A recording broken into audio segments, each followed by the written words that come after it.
es perfecta, es decir, la polea no tiene ni masa y la cuerda tampoco tiene masa. Vamos a considerar que la polea no afecta. Simplemente por ahora lo estamos poniendo como decoración. Más adelante lo vamos a poner,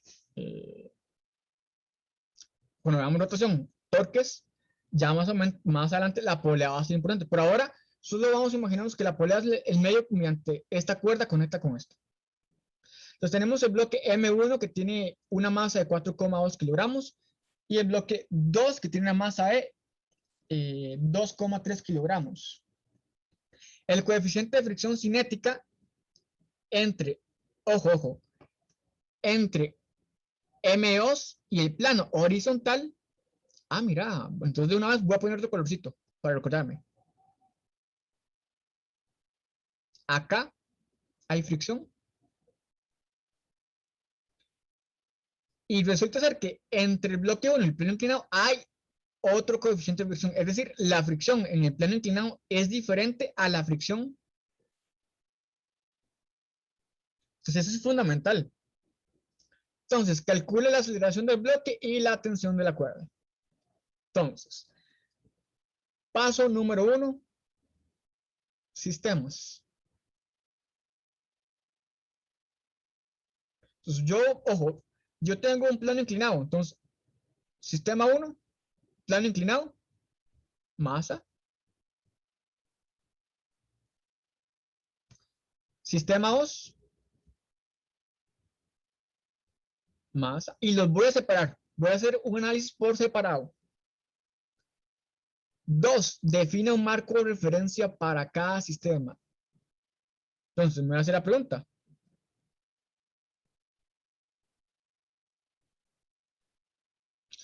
¿Cuál va a ser la tendencia de movimiento? ¿Quién es más pesado? ¿El bloque 1 o el bloque 2? Bueno, perdón, ¿quién tiene mayor masa? ¿El bloque 1 o el bloque 2? Bloque 1. El bloque 1. Entonces, ¿verdad que es natural pensar que el bloque 1 entonces va a caer hacia abajo, verdad? Va a irse hacia lo largo de la pendiente. Y por ende, va a empujar el bloque 2 hacia allá. Entonces, vean, aprovechando la tendencia de movimiento, voy a decir entonces que ir hacia abajo, ojo, para este sistema 1, ir hacia abajo del plano inclinado es positivo. Y para ese sistema ir hacia la izquierda es positivo.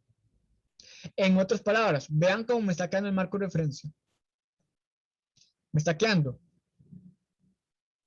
Ups, me quedó horrible. Y positivo, así, perpendicular. Y hacia abajo del plano inclinado, X positivo. ¿Por qué? Porque estoy aprovechando la tendencia de movimiento que va a tener este objeto. Bloqueos, bueno, el bloque 2 se tiende a mover hacia allá. Entonces voy a decir que hacia allá es el positivo. Entonces vean cómo me queda el marco de referencia. Me queda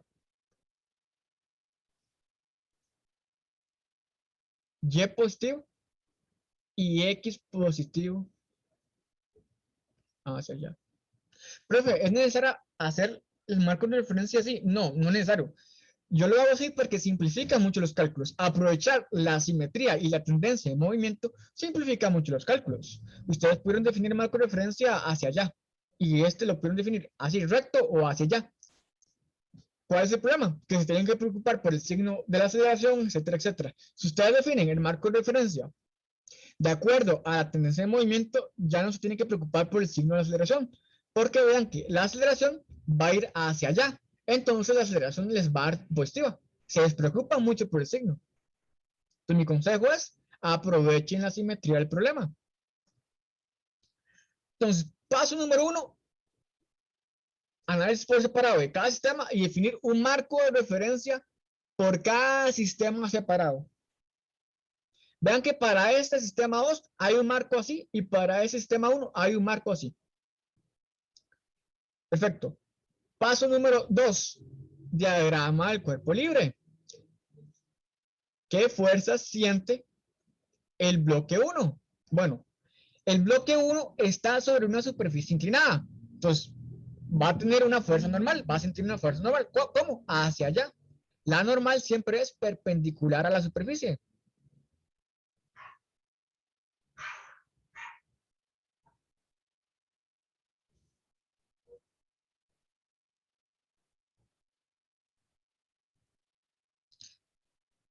Fuerza número 2, el peso. Vean que el peso sí o sí siempre va hacia abajo. Entonces voy a imaginar que aquí hay un puntito y hacia abajo está el peso. El peso siempre va hacia abajo, no hay quite. ¿Qué otra fuerza siente el bloque 1? Bueno, hacia allá siente una tensión.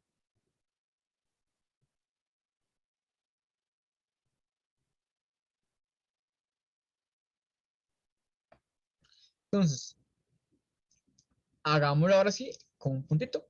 Tenemos puntito. Siente hacia allá la tensión.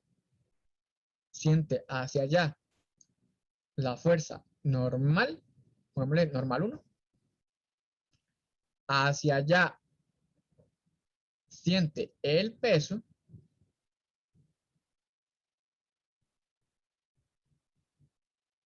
Si el cuerpo se tiende a mover hacia abajo, ¿hacia dónde va la fricción?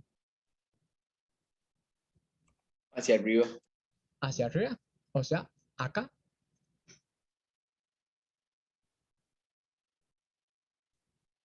Y ya hicimos el diagrama del cuerpo libre.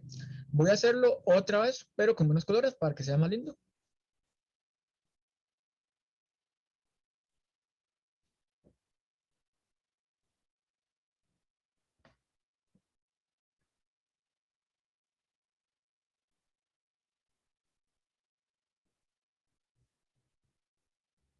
Entonces, otra vez repito, tenemos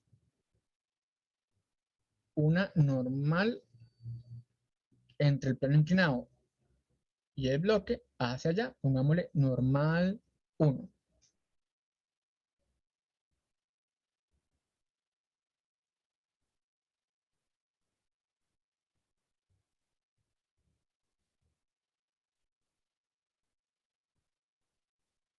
¿Ok? Sabemos que hacia allá él siente la tensión de la cuerda. Pongámosle T. Sabemos que hacia abajo siente el peso.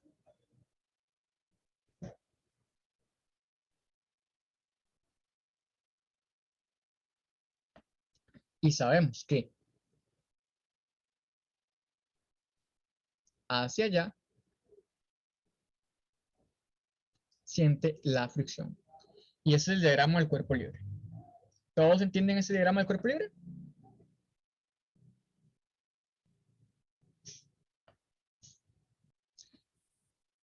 El 2 siente la normal 2 hacia arriba. Siente el peso 2 hacia abajo. Entonces, vean que este cuerpo tiene una cuerda acá. Entonces va a sentir una tensión hacia allá.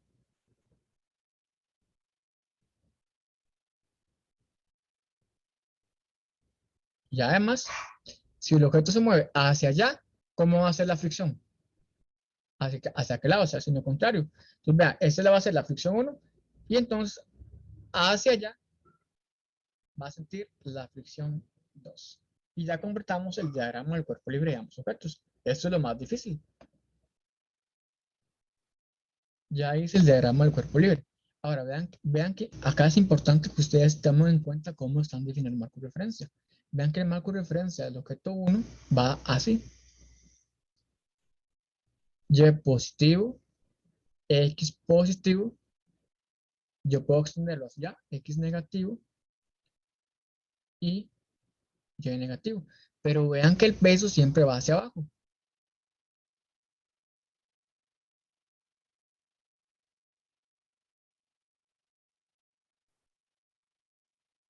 Bueno, ahí me queda un poquito feo, pero espero que voy a hacer otra vez para que quede más claro.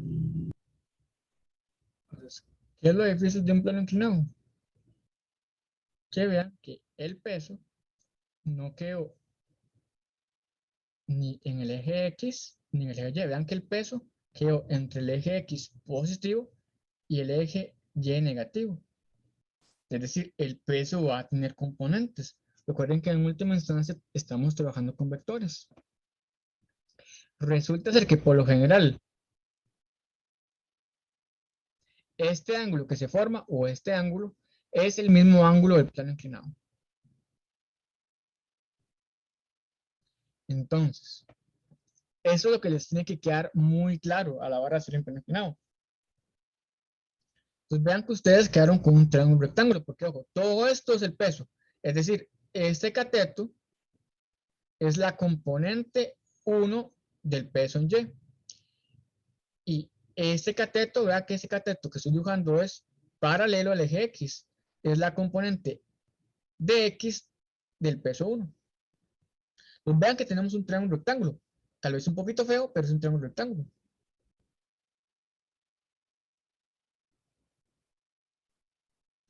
Todo esto es el peso, la hipotenusa.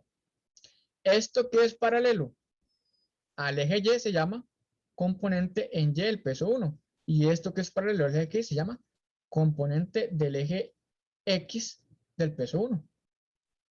Esto es lo difícil de un plano inclinado. Que lamentablemente el peso sí te queda entre el eje X y el eje Y. Es decir, tenemos que sacar las componentes del peso. Si yo aplico seno seno de cita es cateto opuesto, pero el cateto opuesto se llama componente 1 en X del peso entre el peso.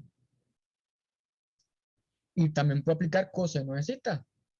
Coseno de cita es cateto adyacente, que se llama, en este caso, W1Y entre la hipotenusa, y la hipotenusa es el tamaño de la flecha, que es el peso 1. O sea, vean que entonces me queda que W1 por seno de cita es igual a la componente en X del peso 1. Y W1 por coseno de cita es igual a la componente 1, pero en la componente en Y del peso 1.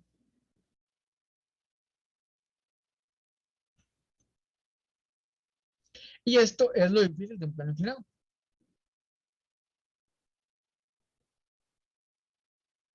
Entonces, ahora sí, ya hicimos lo más difícil. Ahora lo que podemos hacer es lista de fuerzas. Entonces, voy a comenzar con la masa 1. Lista fuerzas. Masa 1. Entonces, vamos a empezar con X y el signo. Entonces, ¿qué fuerzas hay sobre la masa 1? Según el diagrama del cuerpo libre. En X.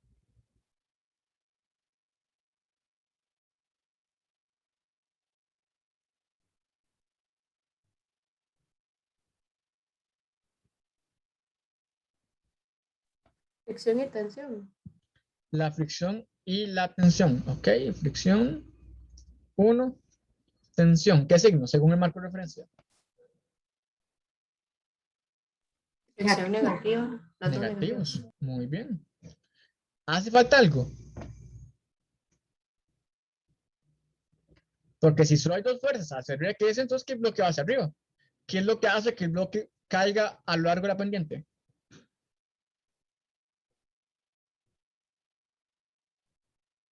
El peso. ¿Pero qué parte del peso? X. El peso en X. Muy bien. Entonces vean que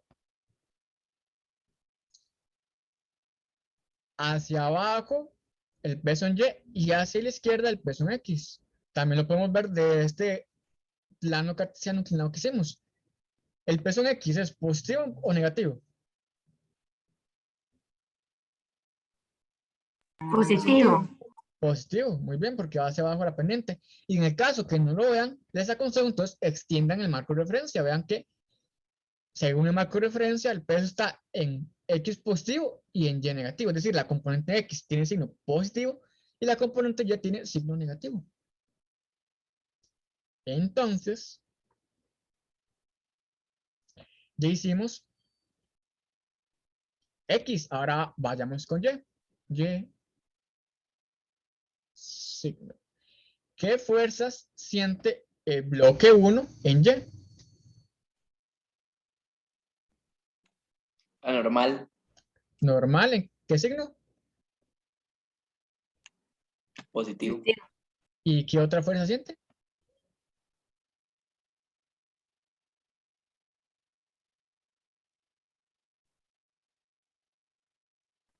Componente de peso en Y. Correcto. Y negativo.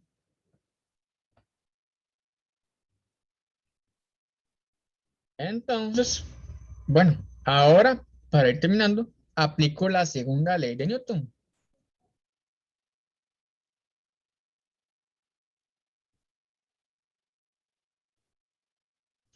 La segunda ley te dice que la suma de fuerzas en X es igual a la masa 1 por aceleración X. Vean que es masa 1 porque estoy sobre M1. Cuando haga M2, eso va a cambiar. Y la suma de fuerzas en Y, o sea, la fuerza neta, es igual a la masa 1 por aceleración Y. Pero vean que como definimos el marco de referencia inclinado para este sistema, vean que es que no nos movemos a lo largo del plano inclinado, y a lo largo del plano inclinado es X. En Y no hay movimiento, es decir, esto tiene que ser igual a 0.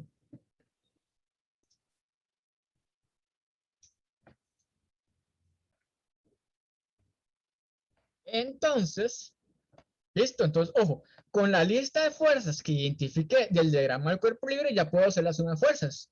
Tengo 3 fuerzas en X, entonces yo sé que la suma tiene 3 fuerzas. Tiene el peso 1 en X positivo, tiene la tensión negativa, tiene la fricción 1 negativa, y esto es igual a masa 1 por aceleración X. En Y tengo solo 2 fuerzas, tendría normal 1 positiva menos peso 1 en Y negativo. Y eso tiene que ser igual a 0. Estas son las ecuaciones del movimiento, son las ecuaciones que nos van a permitir calcular, por ejemplo, la aceleración o la tensión. Entonces aquí viene lo lindo, para ir terminando. Vean que voy a llamar esto ecuación 1 y a esto ecuación 2. Entonces vean que de la ecuación 2 yo puedo concluir que numéricamente la normal es igual a peso 1 en Y. Y demostramos que peso 1 en Y es el peso 1 por coseno de zeta. Pero por definición, peso 1 es M1 por Y. O sea, componente 1 en Y es M1G por coseno de zeta. Por ende, la normal 1 es numéricamente igual a la componente 1 en Y, que es M1G por coseno de zeta. Y con esto ya encuentro una forma de calcular la normal. Ahora me voy a la ecuación 1 y digo, ok, son lo que tengo peso 1 en X, pero peso 1 en X con trigonometría demostramos que era W1 seno de zeta. Pero yo sé que W1 es M1 por G. Es decir,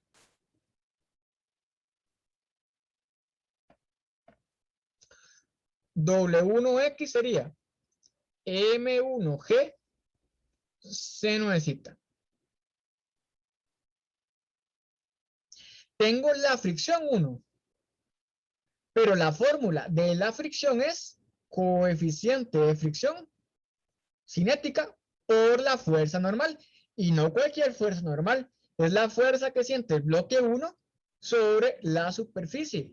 Ah, mira, de las fuerzas en Y, encontré que la normal es esta. Por ende, ya puedo sustituir en la fricción.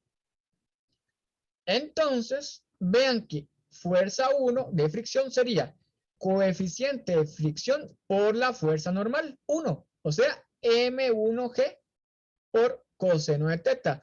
Pero ¿por qué está trabajando todo en letras? Porque en última instancia, este problema es de forma de modelo, yo lo puedo resolver a punta de letras y hasta lo último sustituyo los valores numéricos. Así se hace un buen desarrollo de Newton. Entonces vean que con esta ecuación